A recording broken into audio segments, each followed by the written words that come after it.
Olá, meus amigos! Olá, minhas amigas! Sou o professor Luiz Antônio de Carvalho e com muito prazer, muita satisfação, estou aqui para ministrar mais uma super aula para a galera aí, aula de administração pública, e esta aula é de administração pública gerencial.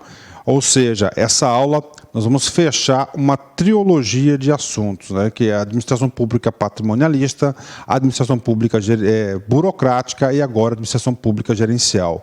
Rapaz, esse tipo de assunto aqui é um assunto que o professor gosta muito de explicar para vocês. Quando o professor vai regravar essa aula, quando ele vai atualizar, claro que o professor estuda novamente, o professor estuda tudo de novo, eu fico com uma vontade imensa, enorme de gravar esse assunto, porque eu gosto muito, né? Só para vocês terem uma ideia da evolução do conteúdo, do detalhamento da aula, quando o professor começou a gravar essa aula, eu gravava uma aula só, né? Tipos de administração pública, do paradigma burocrático ou pós-burocrático, né? Eu explicava administração pública, patrimonialismo, burocracia e gerência, numa aula só. Certo? Uma aula só. E aí a riqueza de detalhes começou a ter, cada aula que você passa a ter uma perspectiva diferente, uma forma melhor de explicar, a aula foram ficando mais exaustivas, né? Aí o professor dividiu em 3 aulas, 3 partes: patrimonialismo, burocracia e agora gerencialismo, e ficou bom assim, gosto pra caramba, tá certo? Mas eu digo para você, cara, se você somente assistir essa aula de gerencial, você não vai conseguir potencializar os seus estudos. Obrigatoriamente na sequência, patrimonialismo, burocracia e gerencial. Tá certo? Fechado? Então vem comigo, vamos para essa super aula de administração pública, né? Administração gerencial, né? Vamos lá, né? Primeiramente, tipos de administração pública são essas 3, patrimonialismo, burocracia e gerencial.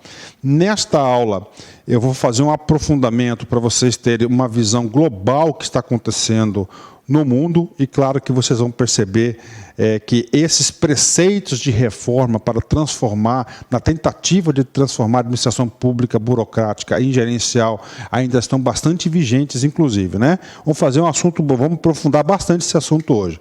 Só para recordar, patrimonialismo. O aluno vai fazer a prova de concurso, cara, qualquer banca, tá? Banca da FCC, banca da Sens Gran Rio, banca do SES, banca da UFMT, UFRJ, ou seja, qualquer banca do Brasil, tá? O aluno tem que ter alguns modelos mentais.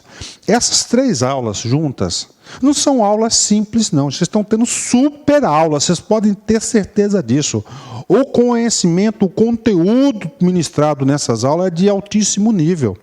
Vocês podem ter certeza que são aulas exaustivas. Professor, o que é o conceito de aula exaustiva? A aula exaustiva é aquela na qual o professor esgota completamente aquele assunto, e você pode ter certeza absoluta que aquilo que vai ser cobrado na prova está na aula. Isso chama-se eficiência do professor. É muito importante. Já pensou, cara? Quando estudava para concurso, às vezes estudava um monte de coisa que não era cobrado. Eu ficava a pé da vida. Ou você pegava um assunto, você estudava, sabia tudo, chegava na prova, esse assunto caía na prova e você não sabia fazer a pergunta. Não dá raiva isso aí? Então, mas agora, é claro que isso é um processo lento e gradativo que o professor só faz com experiência, né? Vamos lá. Para você, aula exaustiva. Preste atenção comigo aqui. Cara, patrimonialismo. Você viu qualquer uma das palavras aqui descritas, automaticamente você deve lembrar ao patrimonialismo. Pré-capitalismo, feudalismo, nepotismo, estamentos, Estado absoluto, privilégios, pessoalidade, sinecuras, prebendas, corrupção, apropriação da res pública, coisa pública, desorganização, são o quê? Palavras-chave que vão ligar ao modelo de gestão que é o patrimonialismo, certo? Burocracia, vamos lá, palavras-chave: capitalismo, Estado liberal, Estado intervencionista social burocrático, Estado desenvolvimentista, profissionalismo, organização, cargo, Ratzinger, centralização, hierarquia, legalidade, formalismo, eficiência, especialização, verticalização, divisão do trabalho. Isso aqui é o quê? Isso aqui são palavras-chave da burocracia. Bacana. Vem comigo, né? Outra coisa. Agora a gente vai fechar tudo isso. Isso aqui é a história da administração pública brasileira, né? Então, no Brasil, nós tivemos 3 tipos oficiais de administração pública, né? De 1500 até 1889. Tá certo? Nós tivemos o conhecido administração pública patrimonialista. Vocês podem ter absoluta certeza que a banca ela vai começar a especializar, não vai cobrar mais o trivial. 1500 foi o quê? Foi o descobrimento do Brasil. Tá? Lá no ato do descobrimento do Brasil tinha um escrivão chamado Pero Vaz Caminha. Pero Vaz Caminha, ele foi levado pela esquadra brasileira, né, de Pedro Álvares Cabral, para relatar, para dar posse. É tipo um cartorário que vai lá e faz a escritura do Brasil. Então o cara chegou aqui é uma terra linda, que tudo que se plantando dá, lá. E no final da carta, ele pediu para D. João, né, o quê? Um cargo para um parente. Quando você pede um cargo para um parente, é o quê? É uma prática patrimonialismo, né? Apropriação do cargo, não é isso? Clientelismo, né? Então, olha aí, 1500, tá? Esse negócio aqui do Brasil. Administração pública colonial, porque o Brasil era colônia. Em 1822, nós temos a independência do Brasil, né? Dom Pedro I. De 1822 até 1889, no Brasil, nós tivemos um modelo que foi imperialismo, né? Tivemos aí Dom Pedro I, Dom Pedro II, né? Então, foi chamado patrimonialismo imperial. No dia 15 de novembro de 1889, Marechal Deodoro da Fonseca fez a proclamação da República, não é isso? Ou seja, o patrimonialismo, o poder que estava na mão da família real, passou para os políticos. Política café com leite, é conhecido como Estado oligárquico, República Velha. De 1889 até 1930, temos o chamado patrimonialismo oligárquico. Ok, bacana, beleza. 1930, tá certo? A adoção da República Nova, com o golpe de Estado promovida pelo Getúlio Vargas, né? E Getúlio Vargas, ele foi muito importante, porque o Getúlio Vargas, ele criou o DASP, que é o Departamento de Administração do Serviço Público, muito importante, a gente vai estudar isso em aulas mais específicas para frente, que tinha a intenção clara de criar uma administração pública profissional. O cara que criou o concurso público, a pessoa, concurso público, cara, olha só, os maiores ícones da burocracia qualquer é o concurso público, não é isso? Sem chucho, sem rolo, sem nada, o DASP criou. Então, com a entrada de Getúlio Vargas ao poder, tá certo? Ele implementa uma administração pública burocrática. Na verdade, ele tenta implementar, né? Porque se eu falar para vocês que se o Brasil já teve uma administração, uma burocracia pura, é mentira, tá? É mentira. Nós não conseguimos ainda implementar uma administração pública burocrática. Por quê? Por vários motivos, né? Por ter uma cultura patrimonial bastante intensa e assim por diante. De 1930 até 1967, você tem que lembrar disso. Cara, em 67, tá? Nós temos o quê? Nós temos o regime militar.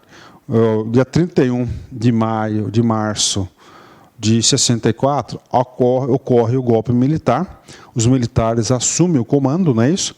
E os militares queriam dar mais planejamento, descentralização, flexibilização, delegação de competência.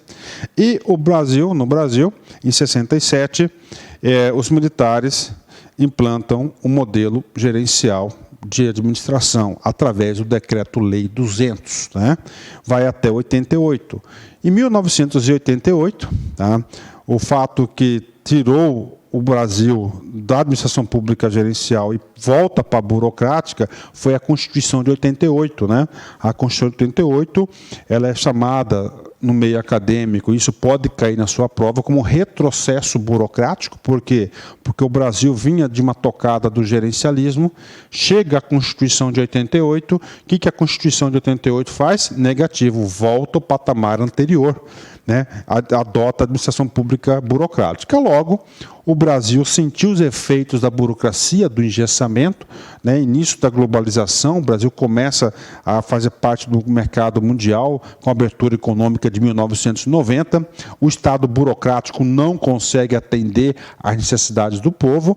Há uma emenda à Constituição, a emenda número 19 de 88, que transformou a Constituição, o Estado brasileiro, em uma administração pública gerencial. Rapaz, tem muita coisa para conversar com vocês sobre isso. Bacana? Fechou? Olha, o importante disso aqui, eu quero passar para vocês é o seguinte.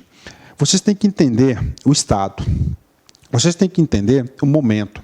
Por quê? A partir do momento que você entende o Estado em si, como o Estado é administrado, qual que é o modelo mental do Estado vigente, você vai conseguir interpretar a administração pública, porque a administração pública vai se moldar ao modelo que o Estado adota. Se for um Estado autoritário, vai ter um modelo de administração pública, se for democrático, vai ter outro, e assim por diante.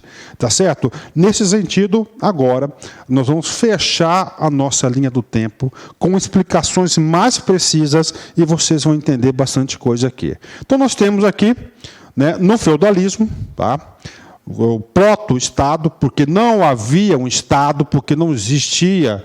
Para ter um Estado, nós temos que ter um elemento, né? Qual que é o elemento necessário para se formar um Estado? É o tal do povo, não é isso? Lembram na aula? Então é proto, né? Mas tinha lá uma estrutura parecida com o Estado, né? A forma de administrar, a forma de manter esse poder era a administração pública patrimonialista, né? O que acontece? Esse Estado feudal, o Estado feudal, né, o modelo feudalismo, entra numa grande crise provocada pelo liberalismo, pelo capitalismo, pelo surgimento do capitalismo. Há uma unificação do poder, e essa unificação do poder criou-se o Estado absoluto, né? O absolutismo. Aqui tem a figura do cara chamado de rei, né? Meu dedo ficou sujo aqui, deixa eu voltar aqui, ó. O cara que é chamado de rei, né? Olha aí, ó, o rei, né? O rei. Então, a forma de administrar era o patrimonialismo. O que acontece, gente? Acontece que esse Estado absoluto da nobreza, da família real, que é o povão mesmo que levava nas costas, que pagava imposto, né? Os reis descomprometidos, não todos, claro, né? Com a situação do povo. A Revolução Industrial, ocorre a independência das colônias lá nos Estados Unidos, da Inglaterra, não é isso? E outros eventos, mas o principal dele foi o quê? A Revolução Francesa, onde que decepou o rei, não é isso? Daí em diante, o Estado não era mais uma monarquia, tá certo? É o fim do Estado absoluto. E claro que nós temos alguns estados que ainda há a figura do rei. Por exemplo, na Inglaterra, a rainha da Inglaterra, Elizabeth, não é isso? Então, a rainha Elizabeth, sim, ela é uma rainha, ela pertence à família, só que há controles do povo, o parlamento impõe limites ao rei. Tá? Então, o Estado absolutismo, o que acontece com ele? Ele vai sumir esse modelo do Estado absolutismo, esse modelo onde o rei ele é o cara que administra, legisla e julga. Ele é absoluto, ele manda, ele faz o que quer, acaba com isso. E surge um outro tipo de Estado, que é o Estado liberal. Esse Estado liberal é o Estado do capitalismo, tá certo? O Estado capitalista. E nesse Estado capitalismo, deixa fazer, laissez-faire, você pode fazer, não é isso? O que acontece? O Estado, há pouca presença do Estado. O Estado liberal. Gente, você tem que entender a lógica do Estado liberal. Eu vou explicar para você isso, a lógica do Estado liberal. Tá? Então, o Estado liberal, na verdade, é o seguinte, são os capitalistas, né? A burguesia assume o poder, tá? A burguesia que está aqui no Estado absoluto, né? Começa a acumular mais capital, tá certo? Há a Revolução Francesa e esses burgueses assumem o comando chamado do Estado liberal, né? E esse Estado liberal, tá certo? Tem o liberalismo econômico, ele tem como base as leis do capitalismo, né? Tá certo? Gente, como é que funciona o Estado liberal? Eu estou explicando para você entender, cara, para você ter uma visão de mundo. O Estado liberal é a doutrina de Adam Smith, né, que criou, que é um grande escritor do século XVIII, né, criou lá Riqueza das Nações, fez aquele livro Riqueza das Nações. Ele pensava o seguinte, cara, no Estado liberal, a concepção era muito simples. Que o Estado liberal ele seria desenvolvido pelas ações egoístas de cada um. Professor, as ações egoístas de cada um faria o bem comum. Professor, eu não entendi nada que o senhor falou. Tudo bem, eu vou falar para você. Vou dar um pequeno exemplo. Olha só. No Estado liberal, você está lá, você faz a sua calçada. Ok. Fez a sua calçada, digo, só você que vai passar sobre a calçada? Não. Quem estiver na rua passa também. O vizinho faz a outra calçada, o outro, ou seja, as ações individuais, o cara fez a calçada, não foi pensando na coletividade, ele fez a calçada pensando no seu bem-estar, porque quando passa o carro, quando você pisa ali, você suja o seu pé, aí vai criar transtorno com a patroa na casa. Então ele vai lá e faz a calçada, é uma ação individual egoísta. Só que nessa ação individual e egoísta, outras pessoas fazem. Cada um vai fazendo essa ação, logo você tem o quê? Você tem todo o calçamento pronto. Então essa é a lógica. Ou seja, no Estado liberal, preste atenção, não há uma presença do Estado. No Estado liberal, ele é chamado de Estado mínimo. Ele é chamado de Estado mínimo. O que vem a ser o Estado mínimo? O Estado mínimo em suas atuações. No Estado liberal, qual que é a forma de administrar o Estado mínimo? Uma burocracia, tá certo? Então o Estado liberal tinha como obrigações o seguinte, garantir os contratos, né? Ou seja, a administração da justiça, garantir os direitos de propriedade, tá certo? Direitos de ir e vir, Estado livre, e também proteger a soberania, o Estado, o território, quanto ao inimigo externo. Ou seja, no Estado liberal, o Estado mínimo, essas eram as únicas atribuições. Eu pergunto para você, professor, como é que ficava a saúde, professor? A educação? Tem SUS? Não tem SUS. Tem escola pública? Não tem escola pública. Cada um tem que fazer o seu. Tá certo? Tem que fazer o seu.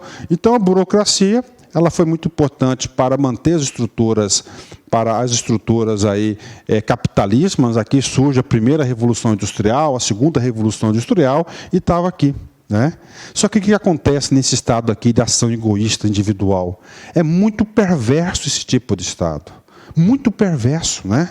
Você sabe por que é muito perverso esse tipo de Estado liberal? Pensa bem, o Estado aqui se preocupa com distribuição de renda? Não se preocupa com distribuição de renda. O Estado aqui, ele quer deixar as coisas livres para os comerciantes, para os liberais, para os burgueses fazerem suas ações lá. E acabou.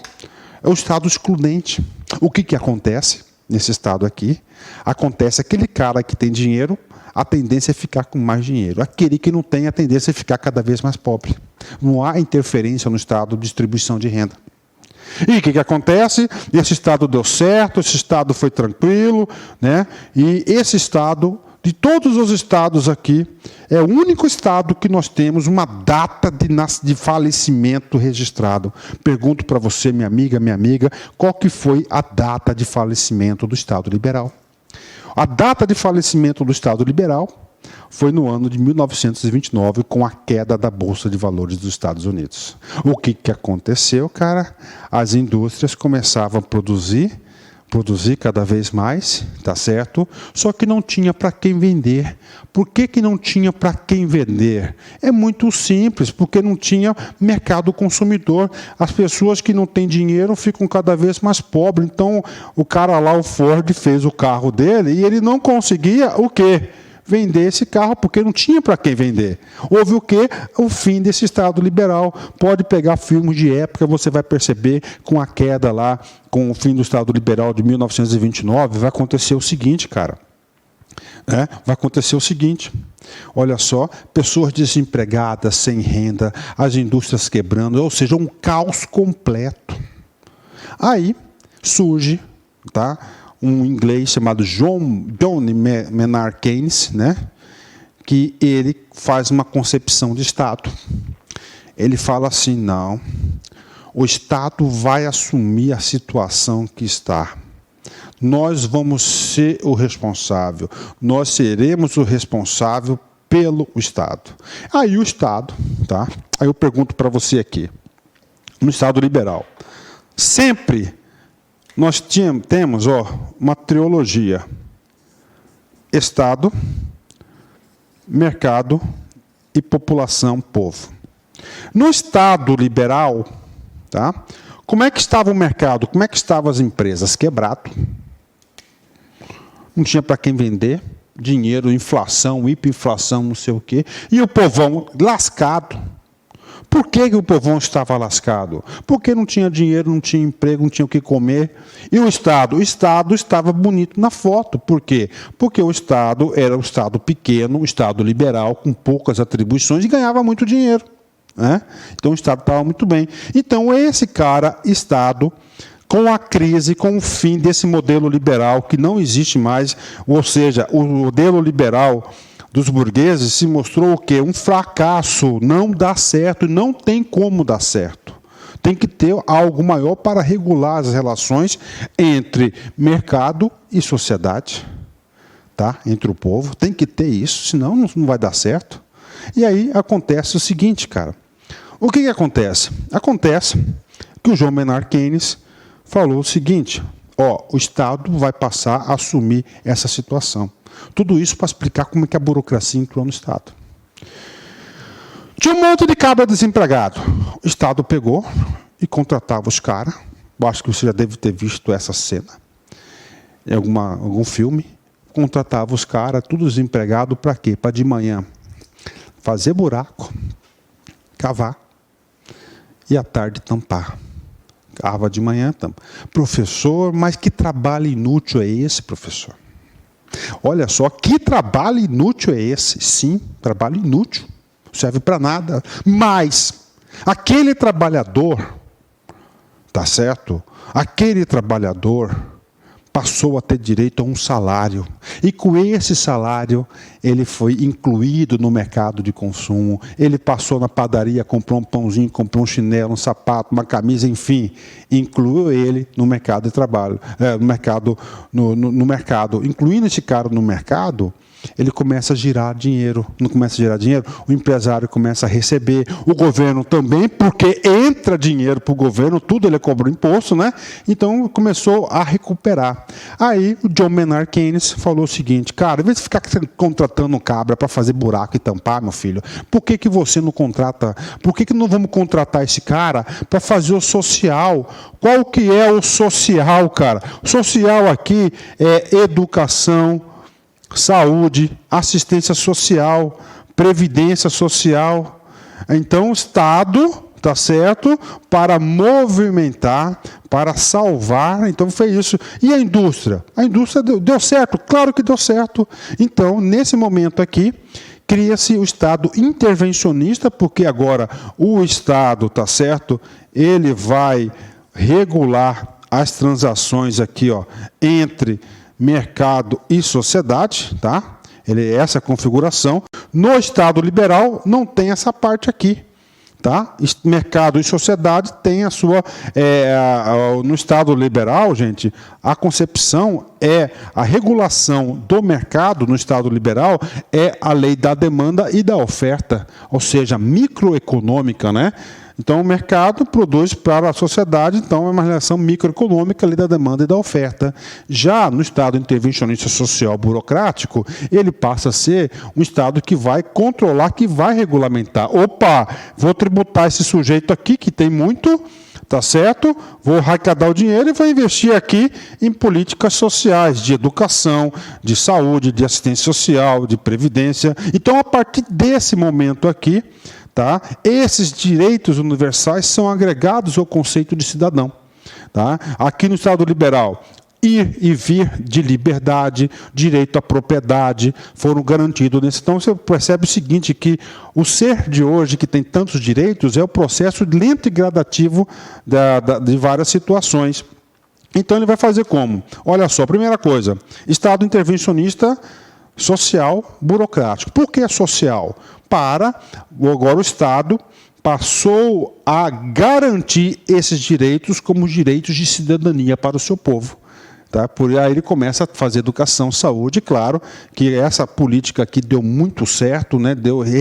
Foi excelente, foi maravilhoso, deu certo, e ele vai fazer isso através de um corpo burocrático. Há um fortalecimento da burocracia. Então é o seguinte, se pega aí na prova o Estado intervencionista social burocrático, qual que é o tipo de administração? É a administração burocrática. Bacana, maravilha, né? Tudo isso para chegar no gerencialismo. Você tem que saber essa história, cara. Senão você não vai compreender. E nós estamos passando por momentos bastante interessantes. Por exemplo, crise da Grécia, crise do euro, tá certo? Grandes crises aí, crise brasileira, para vocês entenderem essa situação. Só que esse Estado intervencionista social burocrático, nós tivemos 3 tipos de Estados. Vamos falar do primeiro, welfare states, que é o Estado do bem-estar social. O Estado do bem-estar social foi aquele que surgiu lá nos Estados Unidos com as políticas keynesianas. Então, o que acontece? Né? O Estado tira dinheiro do mercado através da cobrança de impostos e investe na sociedade através de saúde, educação e assistência social. Cara, esse dinheiro que tirou do mercado lá, volta para o mercado com o quê? Como que esse povo foi incluído no mercado consumidor. Incluiu esse cara no mercado consumidor, ele passa a consumir os produtos do mercado. E o Estado só ganha, porque toda transação ele ganha. Ou seja, o Estado, nesse momento aqui, pense lá na crise de 29, todo mundo desempregado, ele começou a provocar déficits orçamentários. O que é déficit orçamentário? Gasta mais do que recebe, que arrecada. E aí, professor, quebrou? Não, não quebrou. Por quê? Porque deu certo. Toda vez que ele queria investir na sociedade, o dinheiro voltava em dobro, porque o dinheiro circula, faz dinheiro. Tá? Então deu certo, deu muito certo. É claro que esse modelo de Estado aqui não serve mais. Esse chamado Estado do bem-estar social foi o Estado puro, para os Estados Unidos, Alemanha, França, tá certo? Os principais estados europeus, principalmente na Finlândia, Dinamarca, Noruega, deu muito bem o Estado do bem-estar social. Inclusive, na década de 50, década de 60, ele é chamado aí anos de ouro. É verdade. Para quem assiste aquele filme lá, De Volta para o Futuro, todo mundo com carro, todo mundo com emprego, não é isso? Todo mundo com trabalho, todo mundo lá se divertindo, Coca-Cola, você lembra? De Volta para o Futuro? Então, aquilo lá é chamado anos de ouro. Deu certo? Claro que deu certo. Só que o que aconteceu, cara? Nessa trilogia, Estado, mercado e sociedade, tá? O mercado tem uma concepção do lucro, tá? Da eficiência, maximizar os lucros. O que acontece? O Estado intervia nas empresas? Sim. Como que o Estado intervia nas empresas? De várias formas. Entre elas, eu vou falar para vocês o seguinte, incluindo direitos, né, pagamentos de PIS, de PASEP, ou seja, várias coisas aí. Ou seja, o trabalhador, a empresa passou a pagar mais encargos sobre esse trabalhador. Então, a mão de obra ficou cara. Então, o custo dos produtos ficaram caros. As empresas falaram, o meu custo está caro, eu vou montar uma loja da Nike lá na África. E como há diminuição, tá, do custo de transporte, é mais barato você fazer o tal do tênis lá na África, vender nos Estados Unidos, do que você fabricar e vender nos Estados Unidos. Por quê? Porque lá na África tem o quê? Lá na África o custo da mão de obra é baixíssima. E o custo da mão de obra nos Estados Unidos é elevada. Naquela época, calma, isso aqui é só para explicar. E aí o que aconteceu? Tudo bem, o cara vai lá, compra o sapato, o tênis da Nike. O que acontece com isso? Acontece que ele está remunerando parte do capital fora. Ou seja, esse dinheiro sai das divisas americanas, tá certo? E não volta mais. Ou seja, aquele ciclo perfeito do Estado do bem-estar social quebrou.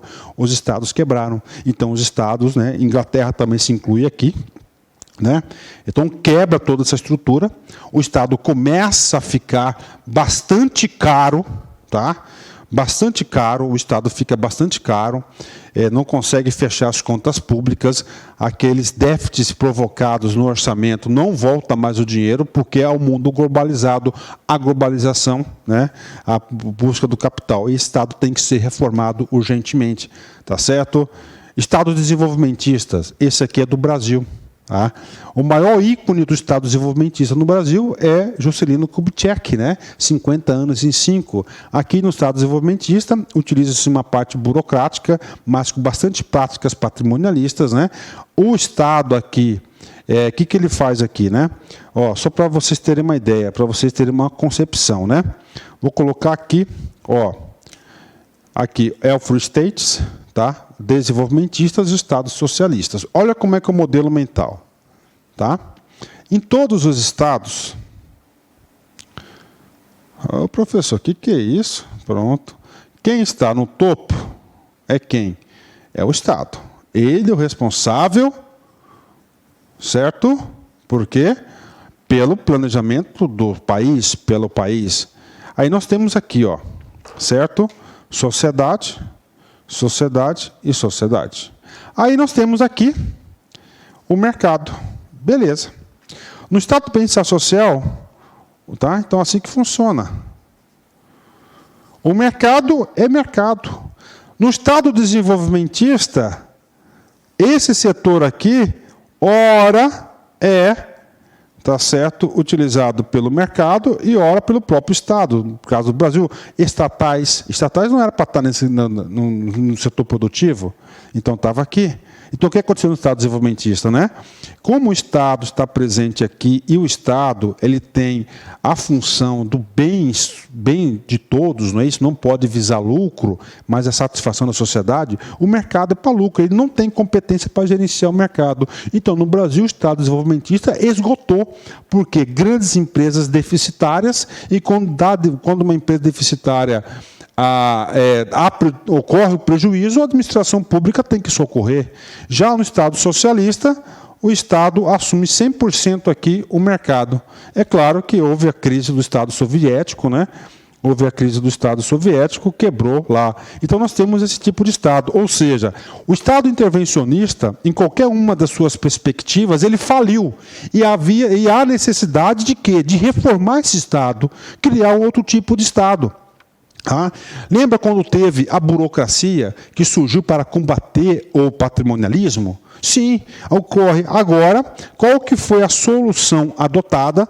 A solução adotada foi do Estado Social Democrático, que é hoje o Estado brasileiro, né? O Estado Social Democrático, o nome diz, ele é democrático, ele vai garantir os direitos sociais, só que o modelo de gestão, a concepção desse Estado vai ser diferente. A concepção desse Estado vai ser gerencial, ou seja, o custo do Estado, nesses 3 estados, devido à administração pública ser burocrática, ela se tornou o quê? Um grande elefante branco.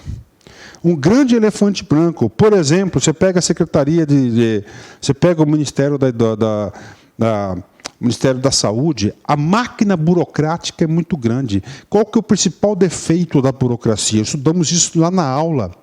E qual que é o principal defeito? O principal defeito da burocracia é quando ela vai inchando, ela se torna autorreferente, controle acima de controle.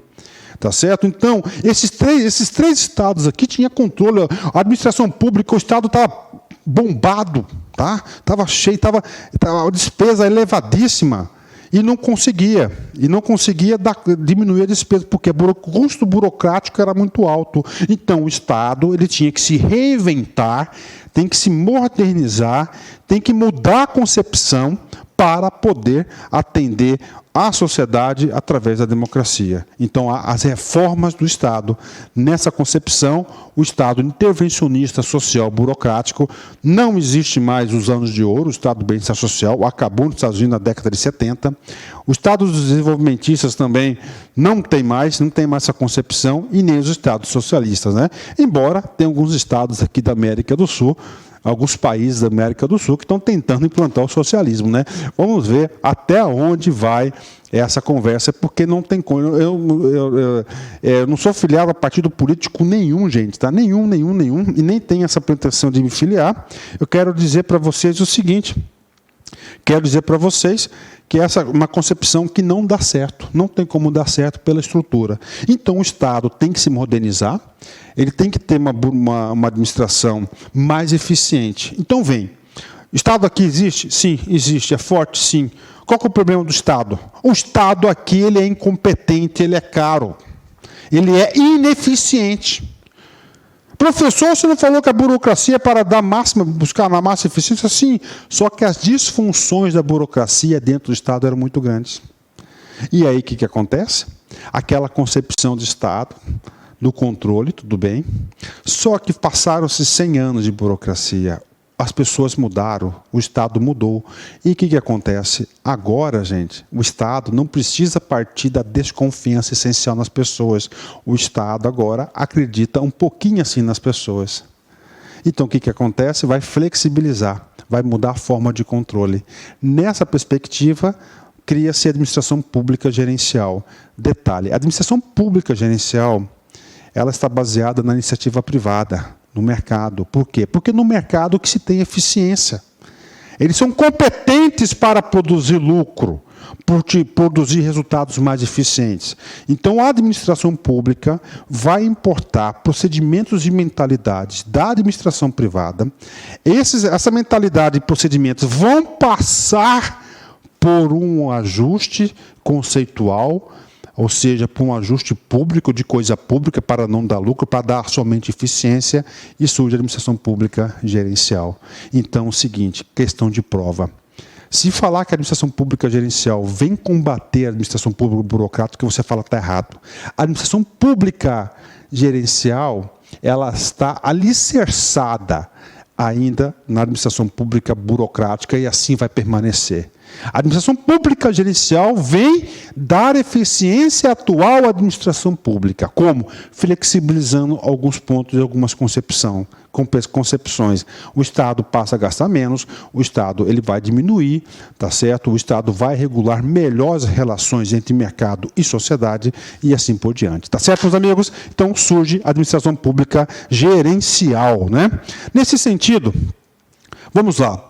Olha só, surge a administração pública gerencial, surge como resposta à insuficiência do modelo burocrático, o intervencionista, porque não consegue mais atender os apelos da sociedade. Emerge na segunda metade do século XX, no contexto, de um lado, as expansões das funções econômicas e sociais do Estado, né? O Estado passa a ter várias funções sociais, a educação, saúde, assistência social, e de outro, o desenvolvimento tecnológico e a globalização da economia. Então, o contexto que nasce a administração pública gerencial ele é outro, completamente diferente de outros tipos de Estados, né? O Estado tem uma urgência de quê? De reduzir custos e aumentar a qualidade dos serviços, tendo o cidadão como beneficiário. Por quê? Porque na administração pública burocrática, ele não enxerga o cidadão como beneficiário. Tá certo? Na administração pública, ele passa a ser o quê? A administração pública, ele passa a ser uma administração pública, o cliente passa a ser o seguinte, ele passa a ser mais um que faz parte do processo. Por quê? Porque ele vai dar importância somente aos meios. Ele não está preocupado com os fins, né? Olha que coisa interessante, crise da Grécia, né? Quer acordo, quer não sei o quê, vai quebrar a Grécia, né? Que os caras que vão emprestar dinheiro para a Grécia estão querendo? Ó, reduzir custos operacionais, né? Vamos mais aqui. Como que a administração pública gerencial vai conseguir dar conta do recado? Como que a administração pública gerencial vai dar conta das novas frentes? É muito simples, ele vai ter que buscar aumentar a eficiência. Importa procedimentos e mentalidades típicas da iniciativa privada, ferramentas, né, balance scorecard, planejamento estratégico e assim por diante, e resguarda a finalidade pública do Estado. Então, conclusão para vocês. Primeira conclusão que eu vou falar para vocês. Na administração pública burocrática, gerencial, tá? Existem práticas da administração privada? Sim, mas essas práticas elas só têm a mentalidade e os procedimentos da iniciativa privada. O foco é outro. Essas ferramentas que lá na iniciativa privada constituem para aumentar o lucro, tá certo? Aumentar o lucro aqui no Estado é para fazer uma prestação de serviço mais eficiente. Para provar para vocês que a administração pública gerencial no Brasil, e não só no Brasil, no mundo, está alicerçada na burocracia, eu digo para vocês o seguinte: quais são os princípios da administração pública brasileira? LIMP, não é isso? Ó, esses 4 princípios aqui, legalidade, pessoalidade, moralidade e publicidade, são princípios da burocracia. Já esse E aqui é da eficiência. Ou seja, a Constituição de 88 incluiu esse E para, com base nesses princípios, ainda vai ter que ter legalidade, impessoalidade, moralidade e publicidade para aumentar a eficiência. Então, em toda e qualquer prova de concurso, na qual o examinador fala que a burocracia vem, que o gerencialismo vem, tá? Esse cara aqui é o gerencialismo, vem eliminar a burocracia, você vai marcar errado, isso cai muito em concurso público. Tá certo, meus amigos? Vamos lá, vamos continuar aqui, que dei um apagadorzinho, está aqui um apagador. Ok, vamos aqui, nosso apagador. Estão entendendo? Tranquilo? Tá fácil? Ótimo, né? Rapaz, isso aqui é gostoso demais estudar, cara. Muito gostoso estudar esse cara aqui. E o que vai mudar vai ser o seguinte: agora, na administração pública gerencial, o controle passa a ser nos resultados, nos fins. Ele não quer saber dos meios. Na burocracia, o controle são nos meios. No gerencialismo, nos fins. Isso pode estar na sua prova. Tá? Ó, no gerencialismo, resultado, fins. Burocracia, nos meios. Muda a forma de controle. E quando é resultado, qual que é o nome da palavra? Cara, eu confio em você. Vou controlar seu resultado, vou te dar uma meta. Quando o cara fala que vai te dar uma meta, significa dizer que ele confia em você. Tá certo? É o resultado. Ó, vai lá, cara, se vira, faz. É claro que esse cara na administração pública, ele vai se virar e vai fazer, mas ele vai ter que obedecer os princípios da legalidade, não pode fazer nada que seja ilegal, ele tem que cumprir os princípios da impessoalidade, não pode roubar, não pode ser pessoal, moralidade e tem que ter transparência, tem que ter publicidade. Pronto, aí ele traz resultado. Já na burocracia, não. Os controles são nos meios. A melhor forma de atingir os melhores resultados. Então, essa é a concepção. Rapaz, eu tenho certeza que estava, professor, agora eu consegui entender a diferença da administração pública burocrática e gerencial, como teve todo esse contexto, né? Ótimo. Vamos ver se vocês estão aprendendo mesmo. Exercíciozinho para vocês aí. CESP, TRE, Bahia. Né? A administração pública burocrática se alicerça em princípios como profissionalização, treinamento sistemático, impessoalidade e formalismo. Aí eu pergunto para você, até aqui, essa questão tem algum erro? Não, não tem. A administração pública burocrática se alicerça em princípios como profissionalização, treinamento sistemático, impessoalidade e formalismo, sim. Olha aí o modelo de burocracia puro weberiano, né? Que são abandonados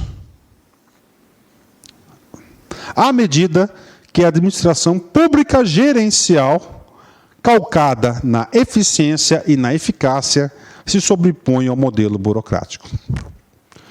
2 erros. Primeiro, a administração pública gerencial jamais vai abandonar, gente, os princípios de profissionalização, treinamento sistemático, impessoalidade e formalismo.